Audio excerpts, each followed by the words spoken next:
What's going on, everybody? I'm back with another album review video, and today we are looking at Sum 41's final album, Heaven X colon Hell, and colon X colon Hell, and before I spoil anything, I almost spoiled the review right at the beginning, but it's split into two halves. This is basically a magnum opus from these guys, and I didn't really get into Sum 41 immediately on my music journey, but just a little summary of how I got into music. I really wasn't into music when I was a teenager, and then in my last couple years of college I got into music, and I was like, whoa, I've been missing out on a lot. So I wasn't really listening to new music. I was listening, kind of going backwards, starting like with 70s music like Led Zeppelin, 80s music like Guns N' Roses and Tears for Fears and all of that, and Simple Minds and Hall & Oates, and then 90s with Soundgarden and Nirvana and Blink-182, obviously. And after I went through a ton of research and found Sum 41, and people basically, I think, used to think of them as like the Canadian Blink-182, but clearly they are their own thing, and I became a huge Sum 41 fan as soon as I listened to All Killer No Filler and Does This Look Infected. I think Does This Look Infected might be my favorite Sum 41 album. I might need to do a ranked, since this is their final album, an album ranking video for Sum 41. And who knows, they might come back. That'd be cool. I'm sure everybody would love that. But this feels like the end, which I think is okay. It's better to finish things on top than kind of dwindle and fade. So I think they know what they're doing. They decided when to call it quits, and I think it was a good call, because won't spoil this review, but in my opinion, this album holds up to the rest of their catalog. But no surprise there, I'm a pop punk person. But let's go track by track on this. So the first song on the Heaven side is Waiting on a Twist of Fate. And really, the beginning of the song reminded me a lot of Anthem Part 3 from Blink-182's One More Time. And it kind of has that like interesting bridge with the piano towards the end. It's not too long. It's like just right amount of time. And it has the like breakneck pop punk drums that you'd expect of a opening track for a punk album or pop punk album. And yeah, Waiting on a Twist of Fate is your quintessential All Killer No Filler song. It's very good. And then the next song, this is a mega banger alert. I was floored by this song when it came out. This is the single they led up with for the whole album, besides I think the other single that they put out was Rise Up, which is also good on the Hell side. But Landmines, holy crap, Landmines is good. It is an earworm. I could listen to it on repeat. I'm not even kidding. It's that good. The lyrical play is good on this one. It kind of makes you look at, for example, MGK, and feel like, okay, so this is what MGK was trying to sound like on Tickets to My Downfall and Mainstream Sellout. Not to bring MGK too much, but bring him up too much. But I do like MGK. I have no problem with him. But this is kind of what I would have expected those albums to sound. Not that they sound bad. They sound good to me. I'm an MGK fan. It made me an MGK fan for those two albums. And I look forward to his third. whenever that comes out, the third rock album. I'm looking forward to that. Should be good. But that's off topic. But in my opinion, all of the pop punk songs on this album are what modern pop punk should be doing now. A mix of fun and serious, not always serious, not always fun, just a good mixture. And the instrumentals as well is kind of what I think pop punk, quintessential pop punk should be, especially on the Heaven side. So I think just to explain this album a little bit, so Sum 41 has always been like a tug of war between punk and pop punk and metal. I believe the guitarist, I forgot his name, but I'm pretty sure he loves metal because he's a shreddy guitar player. He's very good. And he wanted to pull Sum 41 in that direction back in the day. Like I haven't listened to the album in a while, but Chuck has a lot of heavy metal riffage compared to Does This Look Infected and All Killer No Filler. And so he wanted to go that way, and the majority of the band wanted to stay in the pop punk lane. So that's why he left for a couple years, I think, but then he came back, which is awesome. And it looks like they decided to split this up into two themes for the side 1 and side 2, disc 1, disc 2. And it turned out really well. Because it gives all of the pop punk songs room to breathe, and it gives all the metal tinged songs room to breathe too.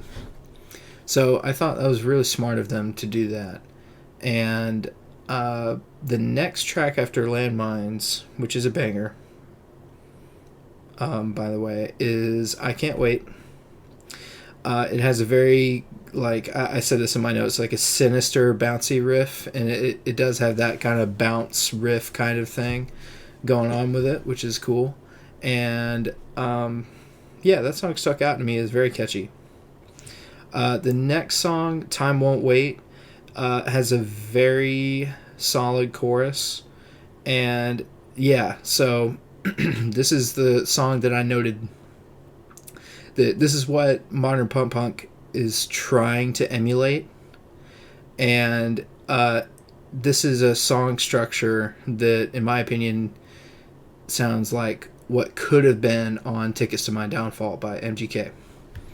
And I know some people don't like MGK, but in my opinion, he's pretty solid.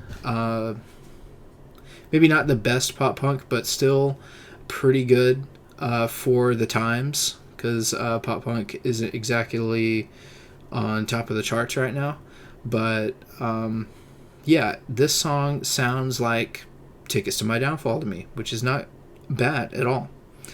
The next song, Future Primitive, is more punk than pop. It's a lot faster, a lot more both fast in the drums, bass, and guitar department. And it kind of reminds me of Does This Look Infected, with the kind of thrash kind of riffs going on.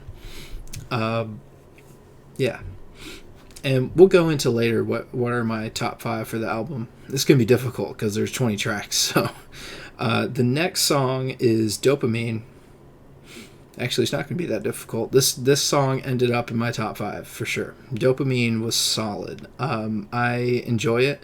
It kind of sounds a little bit like sad boy pop punk in the intro, with Midwestern kind of guitar noodling at the beginning.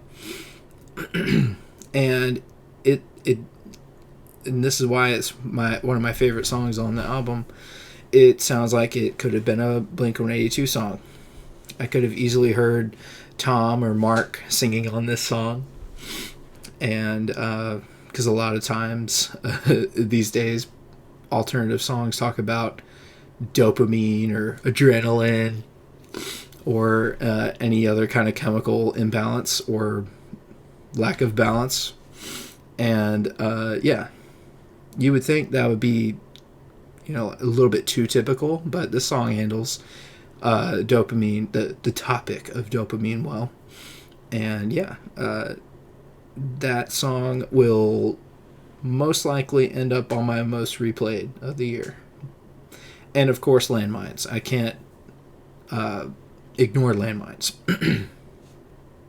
Landmines will as well. The next song is Not Quite Myself. And all I put for this song is just all killer, no filler. And yeah, this song it's no skips so far on the Heaven side, and it just keeps pummeling you. So Not Quite Myself is very good.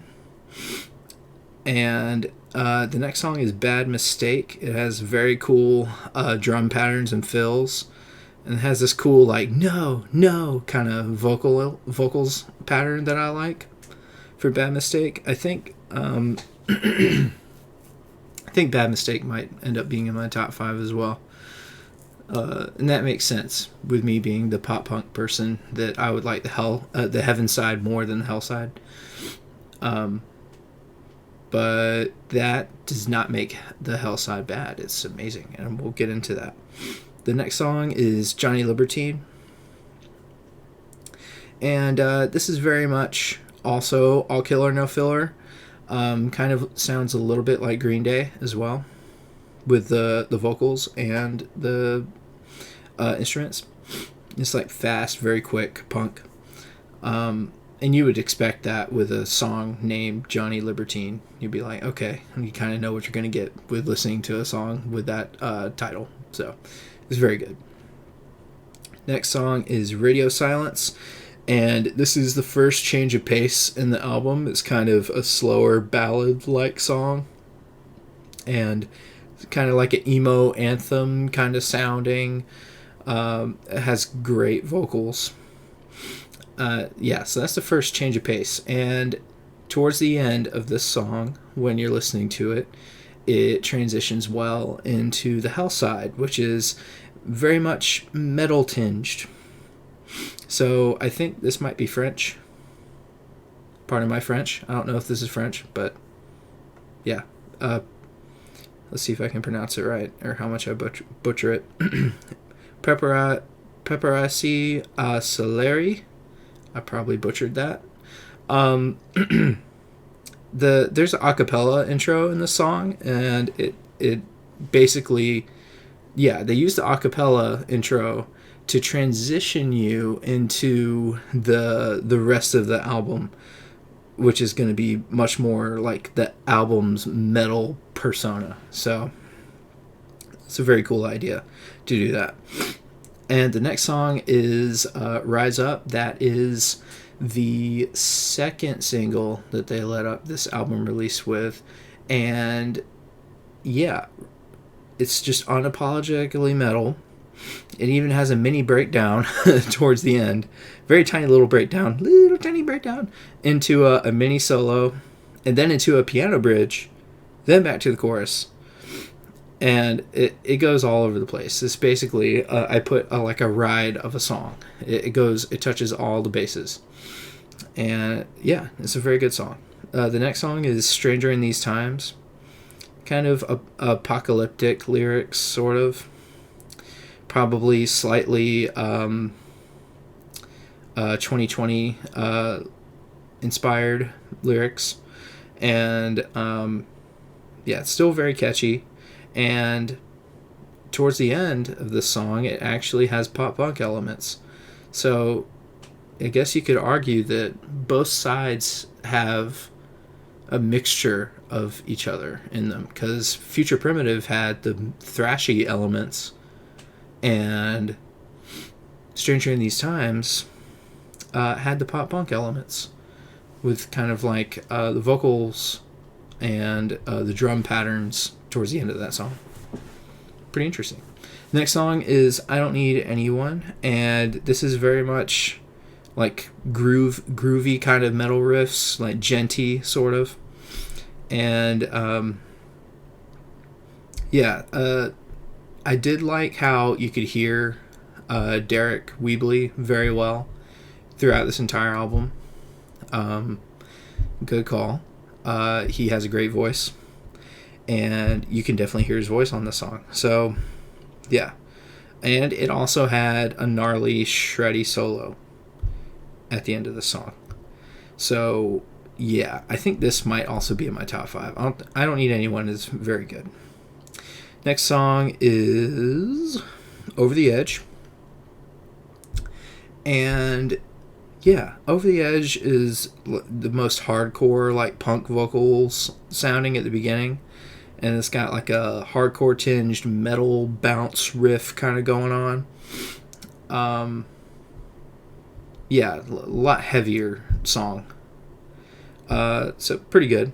And then the next song after that is House of Liars. This is another change of pace, like a slower ballad, violin kind of thing. And it also has a synth piano background, which is kind of cool. Yeah, definitely a change of pace, but still very good. The next song, You Wanted War, kind of goes back into the metal kind of vibe. I think this might also be in my top 5 as well, so I might need to move some around. It has like a cool like Metallica intro at the beginning, like very much like you know, kind of guitar rhythm and drum rhythm and bass rhythm. Yeah, I put Banger Alert by it, so yeah, it's pretty good. The next song is just a straight up cover of Painted Black. All right, cool. I'm not sure if anybody asked for that, but it's great. I enjoyed it. I love that song. This one actually one of the first songs I purchased on my good old iTunes was Painted Black by Rolling Stones. Yeah, and you could tell they love the song. Yeah, and he really, I just remember this. He really nailed the humming part of this song, because that's kind of like an iconic part of the original Painted Black. The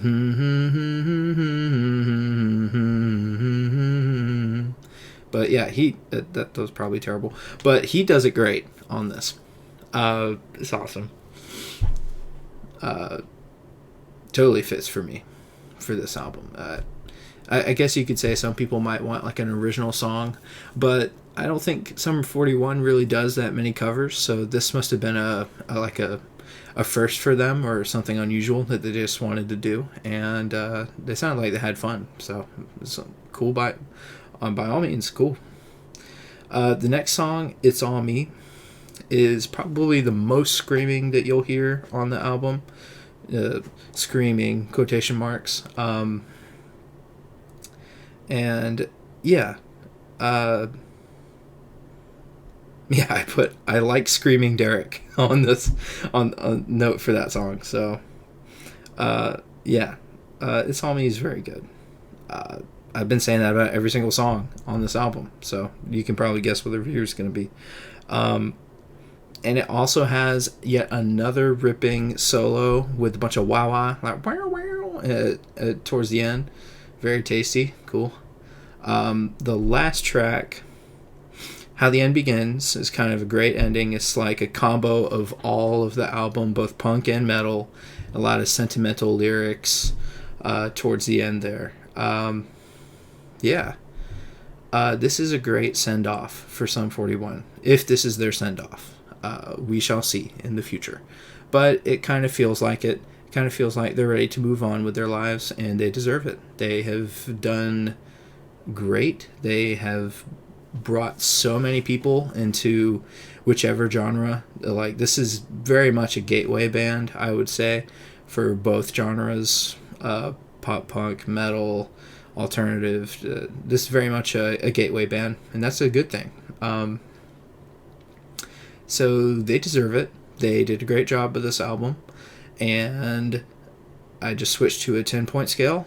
So this will be my first, drumroll please, 10 out of 10. Amazing. I have to watch the other reviews I've seen around the internet, like probably clickbait, but it sounded like they didn't like it, but we'll see. I'll report back to you on one of my live streams of what I think about some of the other people's reviews of this, but in my opinion, this is a 10 out of 10. They knocked it out of the park. Wow, this is a long video, but yeah, great album. Go check it out. Try to go see them on tour. I won't be able to. Wah wah. The thing that's blocking the Heaven and Hell side is the Interrupters. The Interrupters are going on with Sum 41. I actually need to check out the Interrupters. They sound pretty good. But anyway, hope you guys enjoyed this review. I will see you guys later. Have a good one.